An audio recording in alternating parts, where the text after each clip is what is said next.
प्रभूचा गौरव असो आत्ता आणि सदा सर्वदा. आत्ता आणि सदा सर्वदा प्रभूचा गौरव असो. इस्रायलचा पहिला राजा शौल परमेश्वराच्या इच्छेनुसार नव्हे तर लोकांच्या मागणीमुळे राज्यपदी त्याचा अभिषेक करण्यात आलेला. शौलाचा एक महत्त्वाचा गुण म्हणजे इस्रायली लोकांना कुठल्याही प्रकारे राजेपदाची सवय नसताना, अनुभव नसताना त्याने शेजारच्या सर्व शत्रुपक्षांचा पराभव केला आणि संपूर्ण कनान देश, संपूर्ण इस्रायली राष्ट्र आपल्या अंमलाखाली आणलं. हे त्याचं सगळ्यात मोठं यश मानलं जातं. परंतु त्याच्यामध्ये 2 दुर्गुण होते. त्यातील एका दुर्गुणामुळे परमेश्वराचा आत्मा त्याला सोडून गेला आणि तो दुर्गुण होता आज्ञाभंग. त्याविषयी कालच्या पहिल्या वाचनामध्ये आपण ऐकलेलं आहे की परमेश्वराने अमालेकाई विरुद्ध जे युद्ध सुरू होतं त्यामध्ये इस्रायलला मोठा विजय मिळवून दिलेला. तो विजय पुरेसा होता, परंतु परमेश्वराने मना करून सुद्धा शौलाने मोठी लूट आणली. त्यामुळे परमेश्वर नाराज झाला आणि मग परमेश्वराचा आत्मा त्याला सोडून गेला.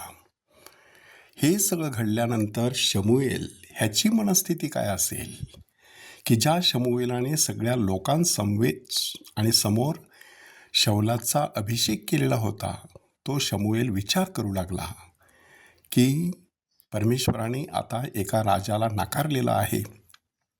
आपली जनता ही मेंढपाळा विना आहे. काय नक्की करायचं? अशा वेळेला परमेश्वराचं वचन त्याला प्राप्त होते की भिवू नकोस आणि शौलासाठी किती वेळपर्यंत तू असा शोक करत बसणार? आपल्या शिंगामध्ये तेल भरून घे आणि बेथलेहमला जा. इशायाच्या एका मुलाला तू अभिषेक कर. आणि परमेश्वराच्या आज्ञेनुसार शमूएल निघाला. इशायाला एकूण 7 मुलगे होते. त्यापैकी 6 मुलं त्याच्यासमोर सादर करण्यात आली आणि एक सुंदर दिसणारा उंच बांध्याचा हाच परमेश्वराने निवडलेला असेल असं शमूएलाला वाटलं. परंतु त्या ठिकाणी परमेश्वराचं वचन त्याला प्राप्त झालं की माणसासारखं देवाचं पाहणं नसतं. माणूस बाह्य स्वरूप पाहत असतो, परमेश्वर अंतःकरण तपासून पाहत असतो. आणि म्हणूनच त्याने त्याला अभिषेक केला नाही.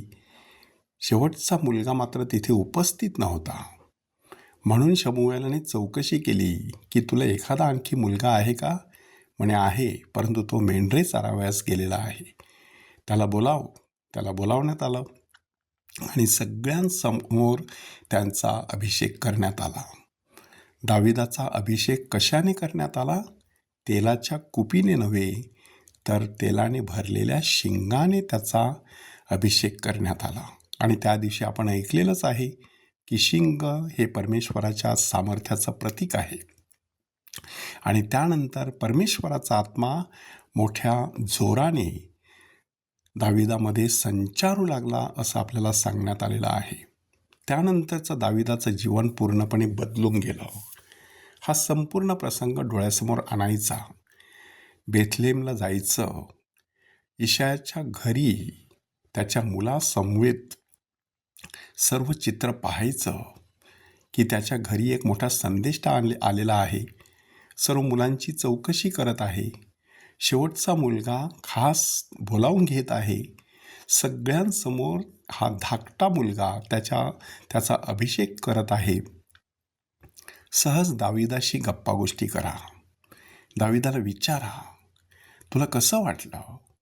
परमेश्वराचा आत्मा तुझ्यावर संचारला तेव्हा तुला कसं वाटलं? आणि त्यानंतर त्या परमेश्वराच्या आत्म्याच्या सामर्थ्याने तू कसं काय जीवन जगलास? आपण नंतर खूप काही त्याच्याविषयी ऐकणार आहोत की परमेश्वर दाविदाठायी केवढं मोठं कार्य करतो. तो दाविदाचा पुत्र प्रभू येशू ख्रिस्त, तोही देखील पुढे परमेश्वराचं कार्य ह्या पृथ्वी तलावरती सुरू ठेवतो. पूर्णत्वास नेतो. आजच्या शुभवर्तमानामध्ये त्याच्या तोंडी देखील दाविदाचं नाव आहे की जेव्हा शिष्यांना भूक लागली तेव्हा ते कंचे मोडू लागले, परंतु दिवस होता शब्बाताचा. अशा वेळेला पुरुषांनी आक्षेप घेतला. येशूने उत्तर काय दिलं? दावीद आणि त्याच्या सोबतीची माणसं ह्यांना जेव्हा भूक लागली तेव्हा त्यांनी कशा त्या भाकऱ्या खाल्ल्या. म्हणजे माणूस अधिक महत्त्वाचा आहे. नियम हे माणसाचे चाकर आहेत, सेवक आहेत. हे माणसाने विसरता कामा नये. आज दाविदाच्या जीवनावरती चिंतन करूया. आपल्याही जीवनावरती चिंतन करूया. दाविदाचा पुत्र प्रभू येशू ख्रिस्त ह्याच्याकडे प्रार्थना करूया की आपल्याला देखील परमेश्वराच्या आत्म्याने संचरित होता यावं. प्रभूचा गौरव असो आत्ता आणि सदा सर्वदा. आत्ता आणि सदा सर्वदा प्रभूचा गौरव असो.